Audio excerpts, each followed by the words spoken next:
Look around you. Everything you touch, every mile you travel, and the very structure of the economy you live in was architected by a ghost. We're taught that John D. Rockefeller was a villain, a robber baron, a greedy monopolist who crushed the little guy to line his own pockets. And well, that's true. He was ruthless. But there is a second, uncomfortable truth that history books often gloss over. While he was crushing competitors, he was also saving America from economic suicide. He didn't just make himself rich, he made energy cheap for the poorest people on Earth. So, was he a monster in a top hat? Or was he the most misunderstood genius in history? Today, we aren't just telling his biography. We are going to deconstruct the blueprint he used to build the greatest monopoly the world has ever seen. We're going to look at the Cleveland Massacre, the secret railroad backroom deals, and the specific psychological traits that allowed a poor boy from New York to own 2% of the entire US economy. And by the end of this video, you'll realize that Rockefeller's story isn't history, it's a warning about what is happening right now with the tech giants running our world.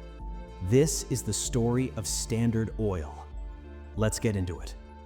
To understand the solution, you have to understand the problem. And in the 1860s, the problem was chaos. Imagine Titusville, Pennsylvania, 1859. Colonel Edwin Drake strikes oil. Suddenly, black gold is bubbling out of the ground, and the world loses its collective mind. It was the Wild West. Farmers, shoemakers, and gamblers rushed in with drills. There were no safety standards, no environmental regulations, and absolutely no business sense. Towns would literally explode. The market was even more volatile than the explosives. One week, a barrel of oil cost $10. The next week, 10 cents. It was a casino where everyone was betting on black. Liquid. Enter John D. Rockefeller. He's in his early 20s. He's a devout Baptist. He doesn't drink, he doesn't smoke, and he hates, absolutely hates, disorder. While other men saw the romance of the oil rush, Rockefeller saw only inefficiency. He looked at the drillers gambling their life savings on a hole in the ground and called them fools. He realized something profound, something that separates the billionaires from the bankrupt. The money isn't in the raw material. The money is in the control of that material. So Rockefeller made a choice that confused everyone. He didn't drill for oil. He let the gamblers take the risk of finding it. He simply set up a refinery to process what they found. He positioned himself as the gatekeeper. And once he controlled the gate, he started to tighten the screws. In 1870, he incorporates Standard Oil. The name wasn't an accident.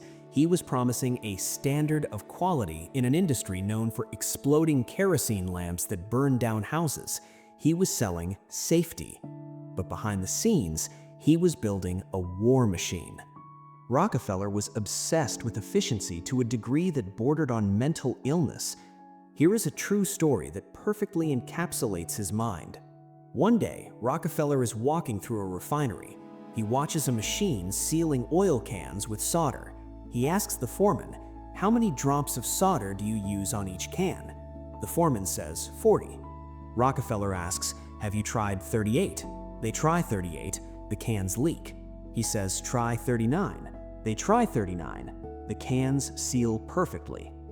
That one drop of solder saved the company $2,500 the first year.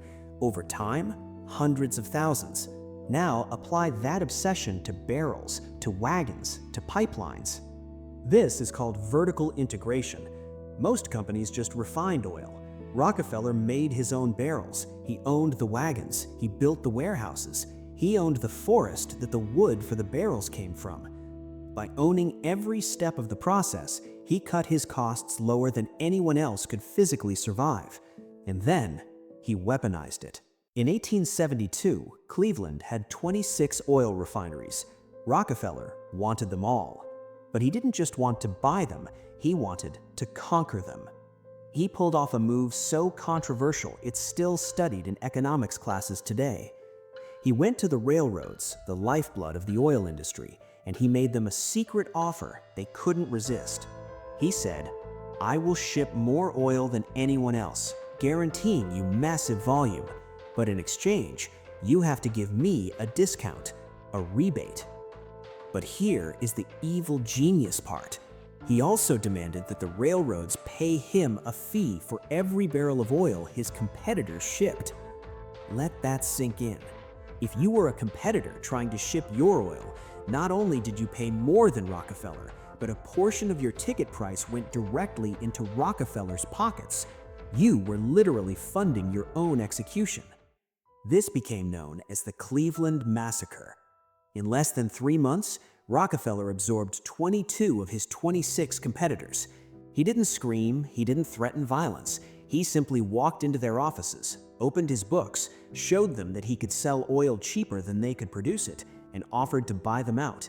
He gave them a choice: sell to me and get Standard Oil stock, which will make you rich, or try to fight me and go bankrupt. Most sold, and the ones who took the stock, they died wealthy. The ones who fought, they were erased from history.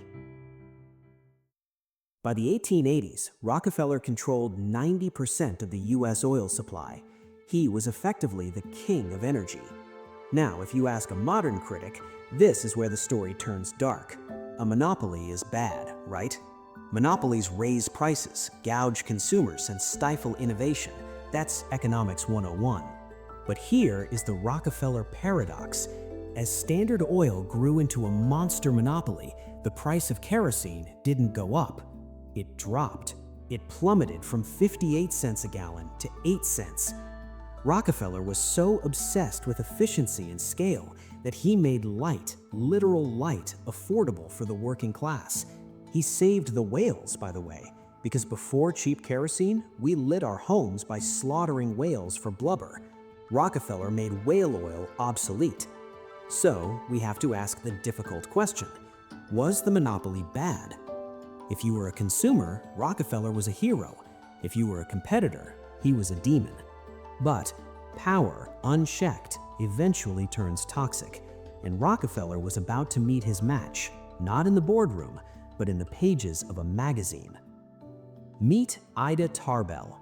She wasn't a tycoon, she was a journalist, and for her, this was personal. When Ida was a child, her father was one of those small oil men in Cleveland.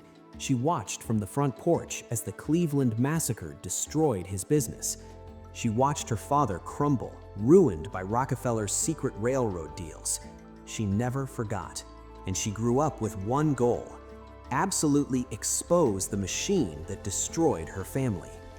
In 1902, she began writing a serialized exposé for McClure's magazine, The History of the Standard Oil Company. She didn't attack him with insults, she attacked him with data. She dug up the court documents, she found the spies, she exposed the secret rebates. She revealed that Standard Oil wasn't just winning, they were cheating. She painted Rockefeller not as a businessman, but as a predator, an octopus with tentacles wrapped around the throat of the nation. The public was outraged. It didn't matter that oil was cheap anymore. What mattered was fairness. Democracy cannot exist if one man has more power than the government. Rockefeller, for his part, ignored her. He called her Miss Tarbarrel. He thought silence was the best defense. He was wrong. The pressure mounted. Theodore Roosevelt, the trust buster, rode the wave of public anger into the White House. The federal government sued Standard Oil under the Sherman Antitrust Act.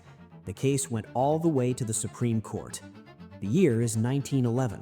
The question before the court wasn't just about oil, it was about the future of capitalism.